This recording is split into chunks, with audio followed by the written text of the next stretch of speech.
Assalamualaikum warahmatullahi wabarakatuh. Saya Rizky Amelia Hasibuan, NIM 0305181035 dari Pendidikan Matematika 5. Di sini saya ingin membuat video mengenai materi kekontinuitasan seragam, di mana video ini saya buat untuk memenuhi tugas analisis real. Teorema 5.4.3 yaitu teorema kekontinuitasan seragam, di mana misal I adalah interval tutup terbatas dan misal F adalah kontinu pada I, maka F adalah kontinu seragam pada I. Jadi dari sini bisa dilihat ada dua hal penting di teorema kontinuitasan seragam ini, yaitu yang pertama I adalah selang tutup terbatas dan yang kedua F adalah kontinu pada I. Dia dikatakan kontinu seragam jika dua hal tersebut terpenuhi. Dapat dibuktikan, di sini bisa kita menggunakan kontradisi untuk membuktikan bahwa dia itu kontinu seragam. Dengan menggunakan kontradisi, bagaimana jika F tidak kontinu seragam pada I? Di sini ada dua epsilon 0 lebih besar 0 dan ada barisan xn dan un yang terdapat di dalam I, sehingga nilai mutlak dari xn kurang un lebih kecil daripada 1/n dan nilai mutlak dari fxn dikurang fun lebih besar sama dengan epsilon 0 untuk setiap n elemen n.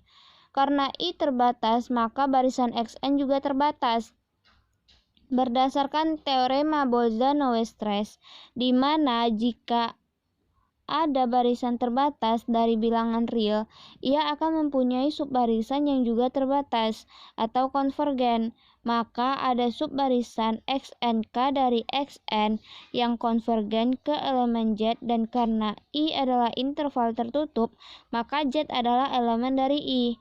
Berikutnya, dengan teorema 3.2.6 yaitu teorema limit, di mana dikatakan bila X itu adalah Xn suatu barisan konvergen dan Xn lebih besar sama dengan A dan lebih kecil sama dengan B untuk semua n elemen n, maka limit Xn itu lebih besar sama dengan A dan lebih kecil sama dengan B, sehingga ada korespondensi subbarisan di UNK yang juga konvergen ke Z. Jadi XNK dan UNK masukkan ke rumus dari teorema limit 3.2.6, sehingga ada selisih nilai mutlak UNK kurang Z lebih kecil sama dengan selisih nilai mutlak UNK kurang XNK tambah nilai mutlak XNK kurang Z. Selanjutnya, jika F kontinu pada titik Z, kedua barisan Fxnk dan Funk haruslah konvergen ke Fz. Sayangnya, hal ini tidak mungkin karena yang kita ketahui dimisalkan di awal bahwa si Fxn kalau dikurang Fun, nilai mutlaknya itu harus lebih besar sama dengan epsilon 0. Sedangkan harusnya kalau konvergen nilainya lebih kecil sama dengan epsilon 0. Oleh karena itu, hipotesis bahwa F tidak kontinu seragam pada interval tutup terbatas I berakibatkan F tidak kontinu pada Z elemen I tidak benar. Konsekuensinya adalah F kontinu pada setiap titik dari I, maka dikatakanlah F itu kontinu seragam pada I, sehingga terbukti teorema ini, yaitu teorema 5.4.3, teorema kekontinuitasan seragam. Sebelum saya menjelaskan materi definisi fungsi Lipschitz terlebih dahulu, ada yang harus diingat ketika belajar fungsi Lipschitz pada kontinu seragam. Jika suatu fungsi kontinu seragam diberikan pada himpunan interval tidak tertutup dan terbatas, kadang sulit menunjukkan kekontinuan seragam dari fungsi tersebut. Akan tetapi, terdapat syarat cukup untuk menjamin kekontinuan secara seragam dari fungsi tersebut. Syarat inilah yang dikenal syarat Lipschitz atau fungsi Lipschitz.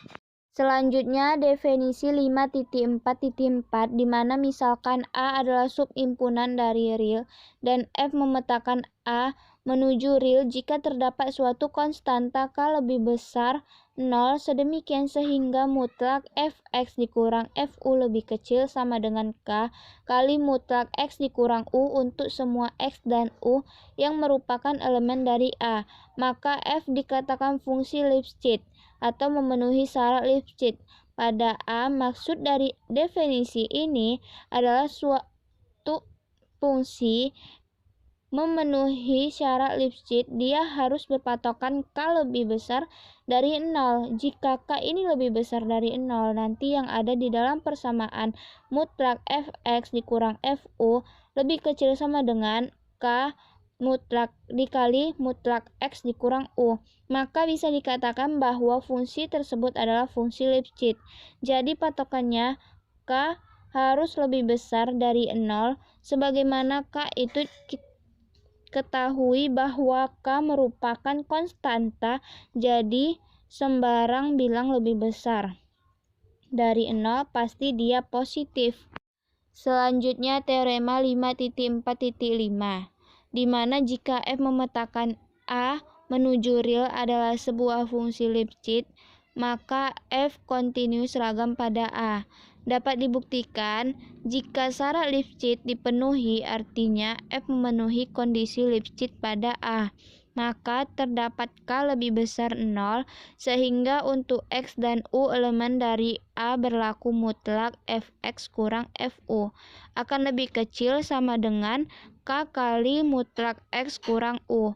Maksudnya adalah kalau terdapat K lebih besar dari 0, K ini adalah konstanta, maka untuk kondisi Lipschitz berlaku bisa dibuat persamaan Lipschitz nanti. Selanjutnya, untuk epsilon lebih besar dari 0, kita dapat memilih delta sama dengan epsilon per K. Jika X dan U elemen A memenuhi mutlak X dikurang U lebih kecil dari delta, maka diperoleh nilai mutlak Fx kurang Fu lebih kecil K kali epsilon per K. Oleh karena itu, F kontinu seragam pada A, jadi teorema 5.4.5 terbukti. Demikianlah penjelasan dari saya mengenai materi kekontinuitasan seragam. Lebih dan kurangnya saya mohon maaf.